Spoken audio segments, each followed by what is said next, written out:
사랑하는 여러분, 오늘 믿음의 삶을 살아가는 우리 성도에게 가장 큰 적이 있다면 무엇이겠습니까? 물론 성도의 가장 큰 적은 사탄입니다. 베드로전서 5장 8절은 이렇게 말씀하고 있는데요. 근신하라, 깨어라, 너희 대적 마귀가 우는 사자같이 두루 다니며 삼킬 자를 찾나니. 우는 사자와도 같이 두루 다니면서 삼킬 자를 찾아다니는 이 마귀가, 사탄이 성도인 우리에게 가장 큰 적입니다. 그래서 오늘 이 시대에 성도인 우리들이 대적인 사단으로부터 당하는 유혹과 미혹이 얼마나 많은지 모릅니다.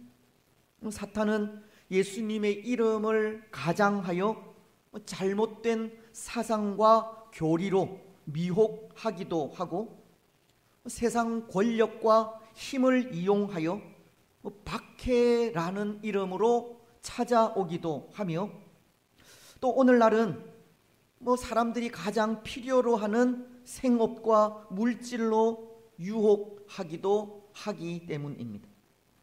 우는 사자와도 같이 두루 삼킬 자를 찾아다니는 사단은 성도들이 쉽게 거부할 수 없는 힘으로 찾아오기도 한다는 겁니다. 그래서 오늘 이 시대 성도인 우리는 얼마나 정신을 바짝 차리고 살아야 하는지 모릅니다. 사탄이 그렇게 유혹과 미혹의 영으로 찾아올 때 넘어가지 않을 사람이 한 사람도 없기 때문입니다. 그렇지 않습니까? 오늘 우리도 사탄의 유혹에 넘어가지 않는다고 감히 장담할 수 있겠습니까? 사단이 예수님의 모습을 가장하여 찾아온다고 할 때 그것을 분별하여 물리칠 수 있겠습니까? 오늘 우리는 정말 정신을 바짝 차리고 살아가야 합니다. 늘 깨어 기도해야 합니다. 사탄이 어떤 모습으로 찾아와 우리를 유혹하고 미혹할지 전혀 알 수 없기 때문입니다. 특히 저는 이 시대 사단이 우리 성도를 미혹해 하는 하나의 방법이 낙심이라는 것이라 생각을 하는데요. 왜냐하면 이 낙심은 문자 그대로 우리 마음을 상하게 하는 것으로 우리가 바라는 일이 이루어지지 않는다거나 사람들과의 잘못된 관계 속에서 오는 깊은 상처이기 때문입니다.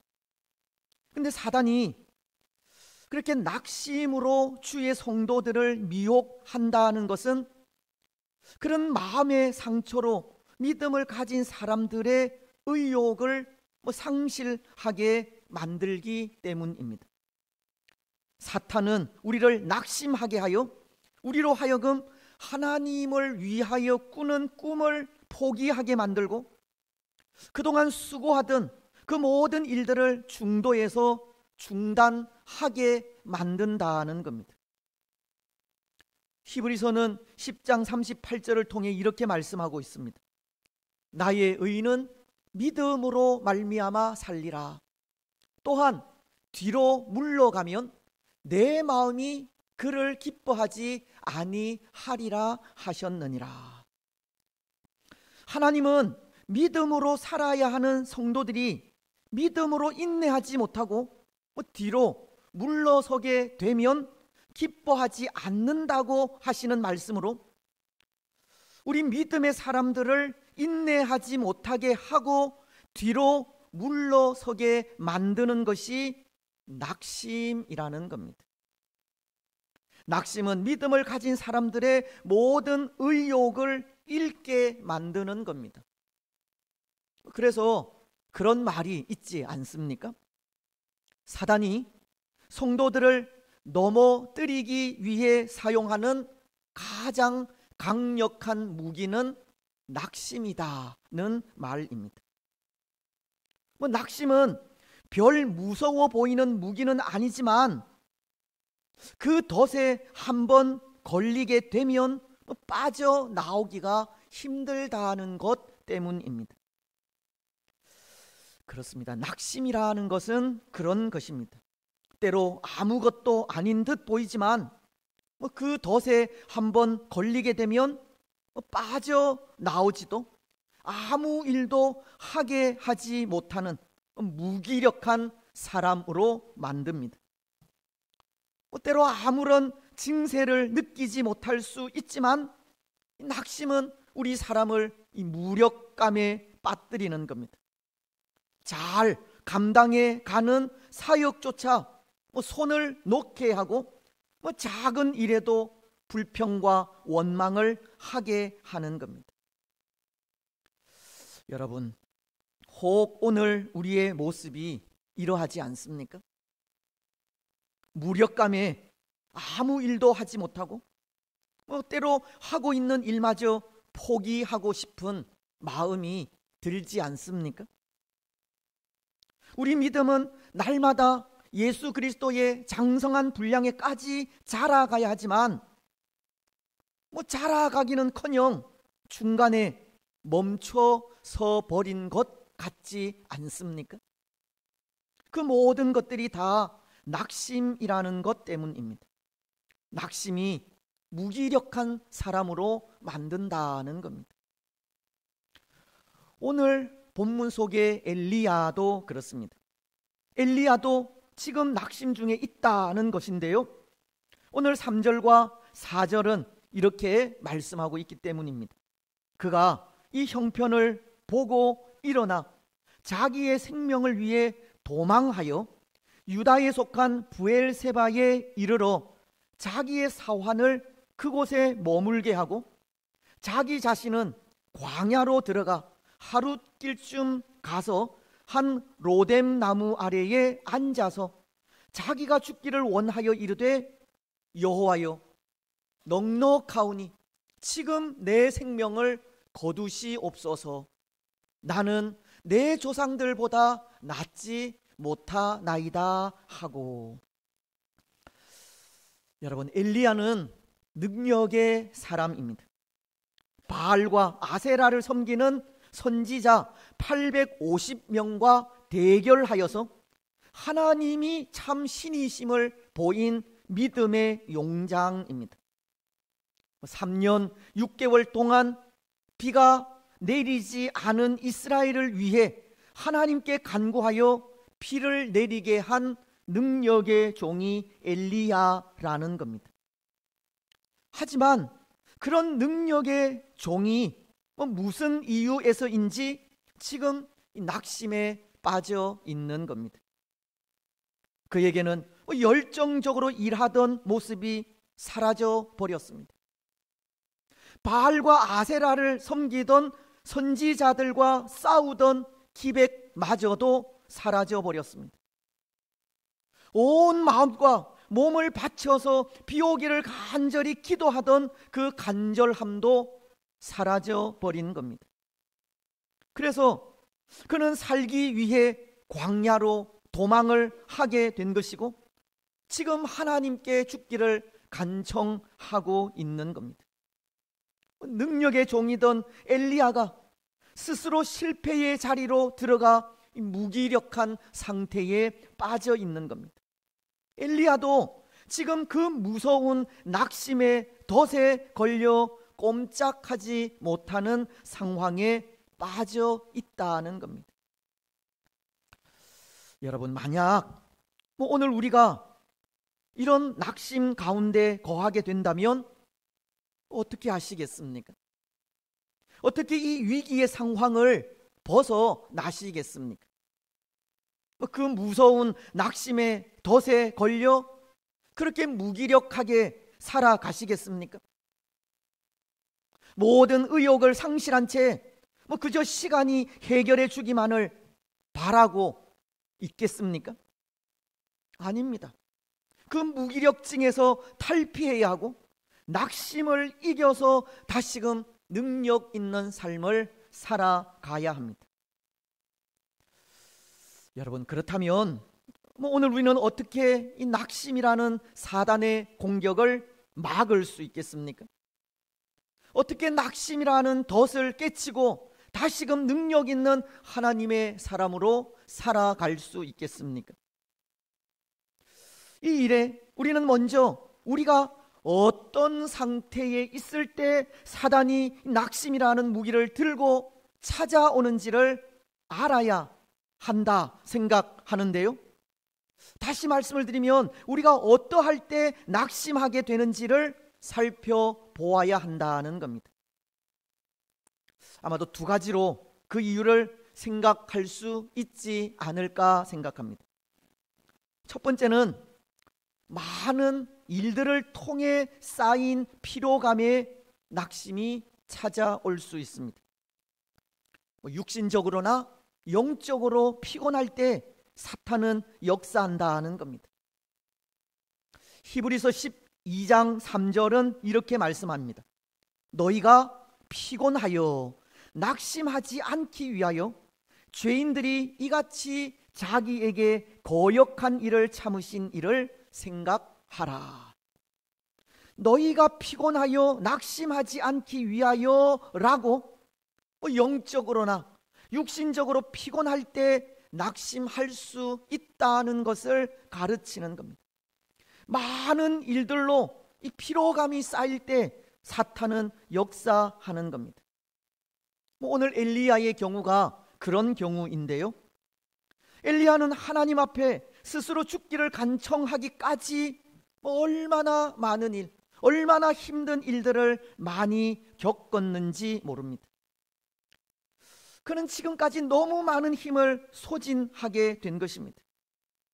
그는 그동안 이스라엘에 3년 6개월 동안 비가 오지 않으리라고 하는 예언을 하고 당시 왕이던 아합을 피해 숨어 다니기도 하였습니다.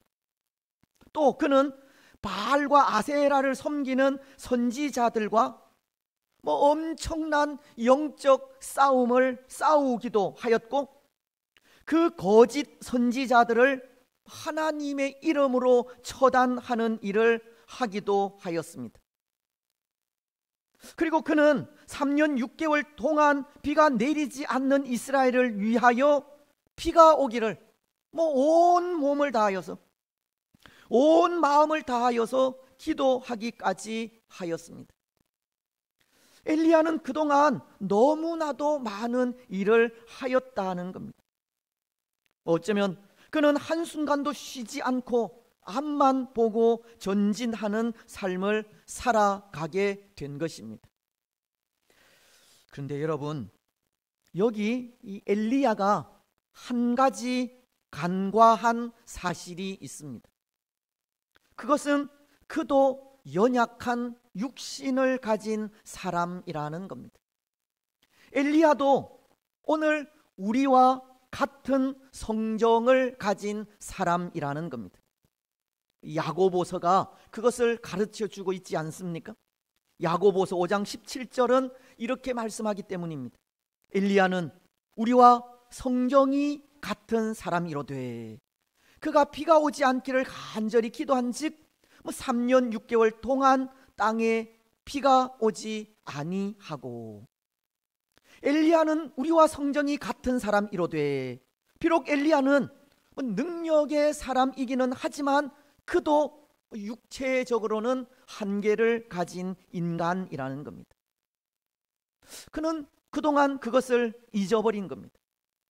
그는 육신을 가진, 한계가 있는 육신을 가진 인생으로 육체적인 한계 그 이상의 힘을 써서 지치게 된 것입니다. 더군다나 그 피곤함에 광야로 도망하여 하나님께 죽기를 간구하기까지 빌미를 제공한 사건이 하나 있었는데요. 그것은 당시 왕후이던 이세벨의 편지 한 통으로 인해서입니다. 엘리야가 이세벨이 섬기는 바알과 아세라 선지자 850명을 처단해버리자 이세벨은 엘리야를 향해 나도 너를 그 선지자들과도 같이 죽이겠다라는 최후 통첩을 보내게 되었고, 그 편지에 엘리야는 더욱 낙심하여 광야로 도망하게 되고 죽기까지 간구하게 된 것입니다. 오늘 2절이 그것을 이렇게 전하고 있습니다. 이세벨이 사신을 엘리야에게 보내어 이르되, 내가 내일 이맘때에는 반드시 내 생명을 저 사람들 중 한 사람의 생명과 같게 하리라. 그렇게 하지 아니하면 신들이 내게 벌 위에 벌을 내림이 마땅하니라. 여러분, 평소 같으면 많은 일로 피곤치 않을 때 같으면 그 편지 한 장이 무슨 대수이겠습니까? 이세벨의 세력이 아무리 막강한다 한들 850명이나 되는 선지자들과 싸워 이긴 능력의 종이 이세벨의 그 최후 통첩에 그렇게 광야로 도망하기까지 두려워할 일이었겠느냐는 겁니다. 하지만 피곤에 지쳐 있으니 엘리야는 말 한마디에도 두려워서 무너지게 된 것입니다. 그는 너무나도 많은 힘을 소모하였다는 겁니다. 그도 연약한 육신을 가진 인생이기 때문입니다. 그렇습니다. 사랑하는 여러분, 오늘 우리가 연약한 인생이라는 것을 깨달아야 합니다. 우리도 쓰러지고 넘어질 수 있다는 것을 기억해야 합니다. 우리도 피곤할 때 낙심할 수 있습니다. 우리가 피곤해 있을 때에는 말 한마디도 치명적인 아픔으로 다가올 수 있는 겁니다. 강건할 때는 그냥 웃어 넘길 일에도 지쳐 있을 때에는 그것이 눈물이 될 수 있는 겁니다. 그래서 오늘 우리가 연약한 인생이라는 것을 항상 기억하면서 살아가야 하는 겁니다. 연약한 인생이기에 말 한마디에 넘어지고 아파하며 낙심하지 않도록 대비해야 합니다. 사실 육신적으로 갑자기 쓰러지는 사람들은 자신의 연약한 부분을 잘 모르는 사람들이 많지 않습니까? 평소 건강한 사람들이 육신적으로 이상이 없다고 생각하는 사람들이 갑자기 쓰러지기도 한다는 겁니다. 평소 건강하다 생각하기 때문에 건강에 대한 대비를 소홀히 하기 때문입니다.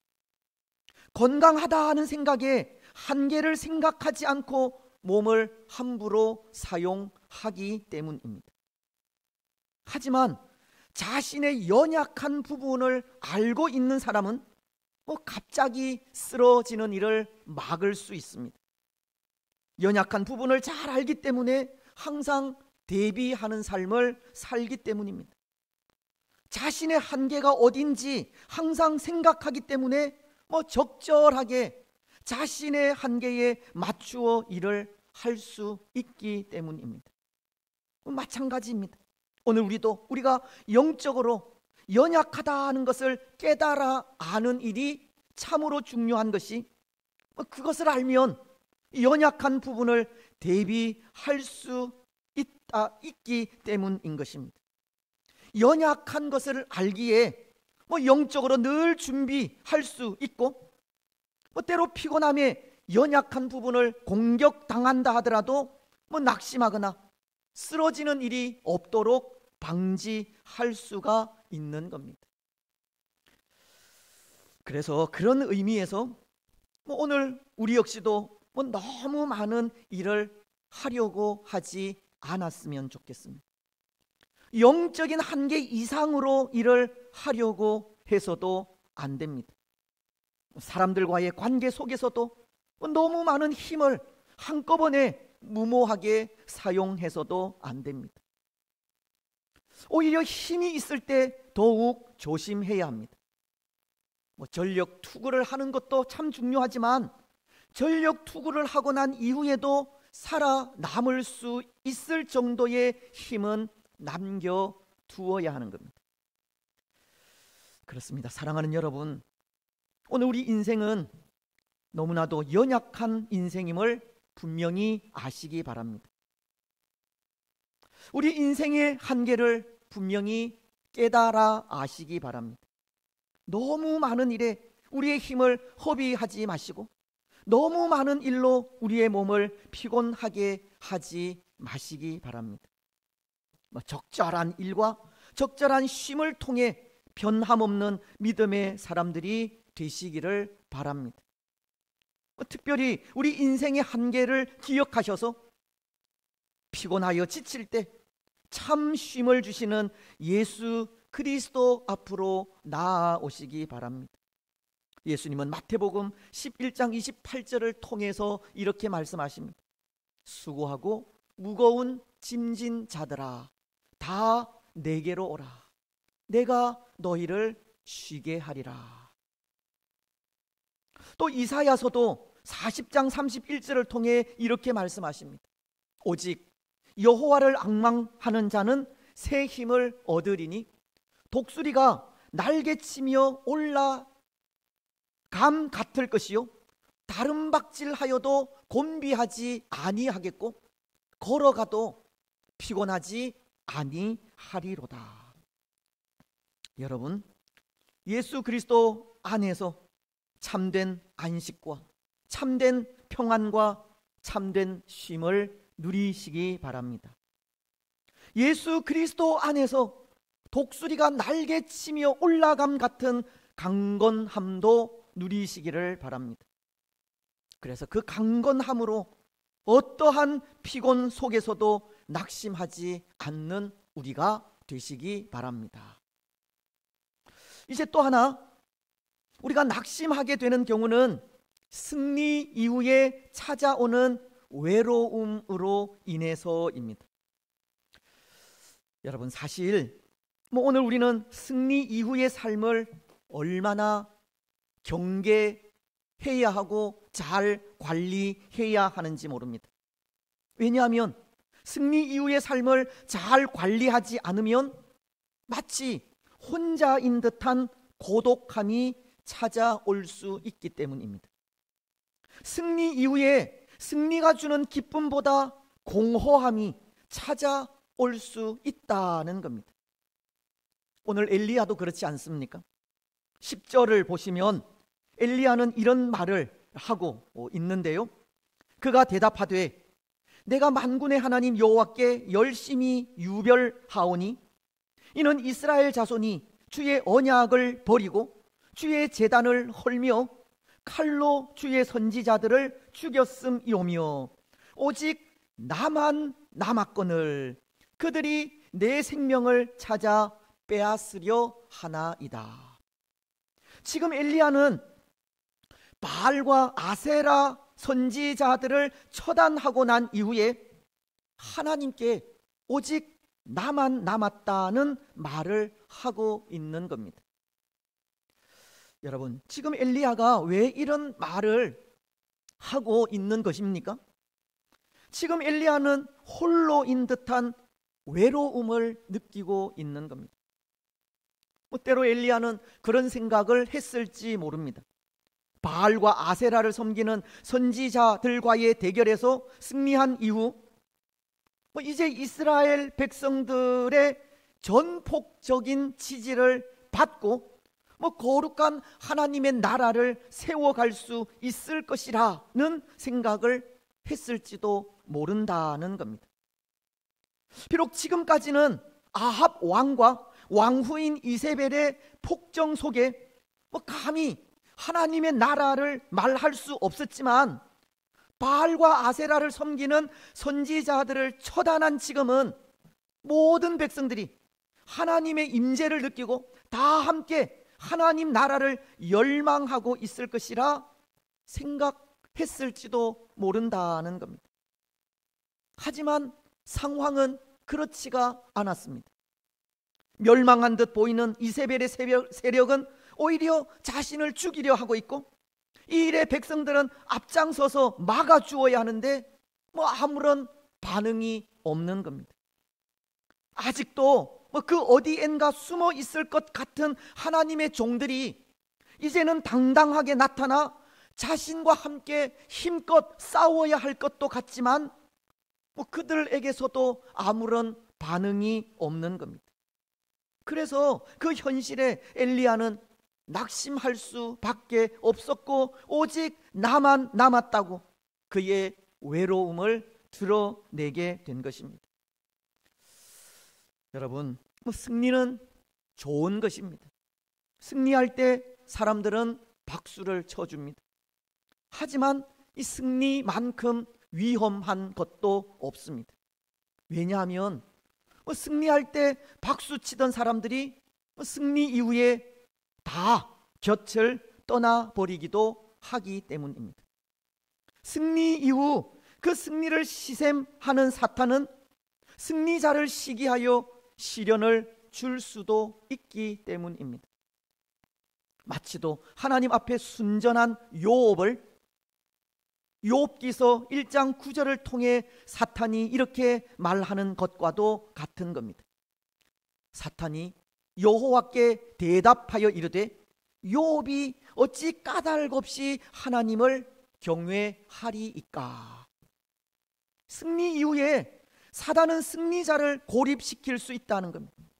마치 홀로인 듯한 마음을 가지게 하고 주위 사람들로 하여금 시기하게 하여 그 외로움에 낙심하게 하고 죽기까지 만드는 겁니다. 그렇습니다. 사랑하는 여러분, 낙심은 내가 혼자라는 생각이 들 때 찾아옵니다. 그 승리 이후에 승리를 축하하고 칭찬해 주어야 하는데 모두가 내 곁을 떠나버린 것 같은 느낌에 찾아오기도 합니다. 승리를 시기하고 질투하는 사람들이 그 걷는 걸음을 방해할 때 낙심하기도 합니다. 그래서 그런 의미에서 승리 이후 우리는 우리가 혼자가 아니라는 생각을 가져야 합니다. 우리와 항상 함께 하시겠다고 약속하신 예수님과 동행하는 삶을 살아가야 합니다. 마태복음은 28장 20절을 통해 이렇게 말씀하십니다. 내가 너희에게 분부한 모든 것을 가르쳐 지키게 하라. 볼지어다 내가 세상 끝날까지 너희와 항상 함께 있으리라 하시니라. 여러분, 오늘 우리가 결코 혼자가 아니라는 사실을 기억하시기 바랍니다. 예수님이 영으로 우리와 항상 함께 하신다는 사실을 기억하시기 바랍니다. 어느 날 문득 홀로라는 생각이 들 때 예수님께서 나를 위하여 지신 십자가 그늘 아래로 나아가시기 바랍니다. 오늘 말씀도 그런데요, 5절을 통해 하나님은 엘리야가 홀로가 아닌 것을 천사를 보내어 알게 하시기 때문입니다. 로뎀 나무 아래에 누워 자더니 천사가 그를 어루만지며 그에게 이르되 일어나서 먹으라 하는지라.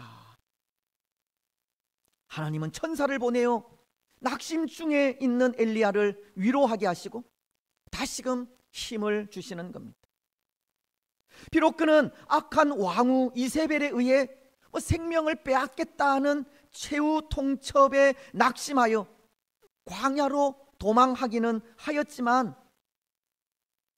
그것을 책망하지 않으시고 어루만지시고 먹이시며 위로하셔서 힘을 주시는 겁니다.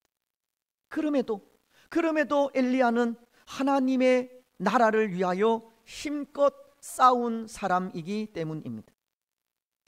하나님은 하나님의 나라를 위해 수고한 수고를 잊지 않으시기 때문입니다.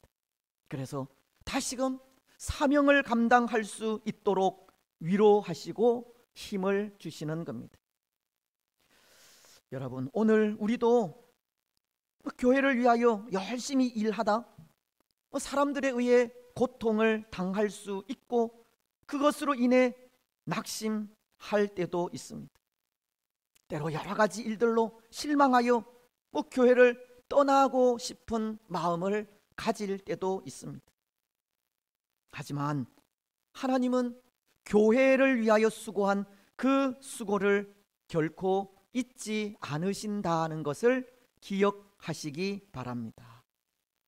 위로하시고 다시금 사명을 감당할 수 있도록 십자가의 그늘 아래로 우리를 인도하신다는 것을 잊지 마시기 바랍니다. 반드시 기억하시기 바랍니다. 그래서 십자가 그늘로 주저없이 나아가 참된 위로와 참된 쉼을 얻으시고 그 어떠한 상황 속에서도 낙심하지 마시기 바랍니다. 이제 말씀을 맺겠습니다. 사랑하는 여러분, 오늘 성도인 우리의 신앙 상태, 여러분 어떠한 것 같습니까? 혹 영육간의 피곤으로 지쳐 있지는 않습니까? 사람들과의 관계로 인해 고통 속에 있지 않습니까? 사실 오늘 말씀은 지난 수요일 새벽에 이 묵상한 말씀을 다시 한번 정리한 말씀인데요, 때로 지금 우리의 모습이 여러 가지 일들로 힘든 시기일 수도 있겠다는 생각 때문입니다. 어떤 분들은 육신의 연약함과 또 많은 일들로 피곤하여 지쳐 있기도 한 것 같고, 또 어떤 분들은 교회를 위해 참 많이 수고는 하지만 아무도 나와 함께 하는 이가 없다는 생각을 할 수도 있기에 그 피곤함과 외로움 속에 낙심이 찾아올 수 있겠다는 생각을 하기 때문입니다. 여러분 어떻습니까? 혹 지금 우리가 그렇지 않습니까? 사단은 피곤하여 지쳐 있을 때 아무도 나와 함께 하지 않는 것 같은 외로움 속에 이 낙심이라는 무기로 찾아오듯 지금 우리가 그렇지 않느냐는 겁니다. 하지만 예수님은 우리의 그 피곤한 육신을 십자가 그늘 아래 내려놓으라고 하십니다. 세상 끝날까지 우리와 항상 함께 하시는 예수님과 동행하며 살아가라고 하십니다. 우리가 결코 혼자가 아니라는 사실을 깨닫고 하나님만을 의지하며 살아가라고 하시는 겁니다. 여러분, 오늘 우리가 혼자가 아니라는 사실을 아시기 바랍니다. 우리와 늘 함께 하시는 예수님과 동행하며 살아가시기 바랍니다. 십자가 그늘 아래 피곤해 지친 우리의 몸과 마음을 내려놓으시기 바랍니다. 그래서 십자가 그늘에서 누리는 쉼을 통해 또 우리와 항상 함께 하시는 예수님과의 동행을 통해서 혹 우리에게 찾아온 낙심을 물리쳐 이기시고 늘 변함없는 신앙으로 능력 있게 살아가는 복된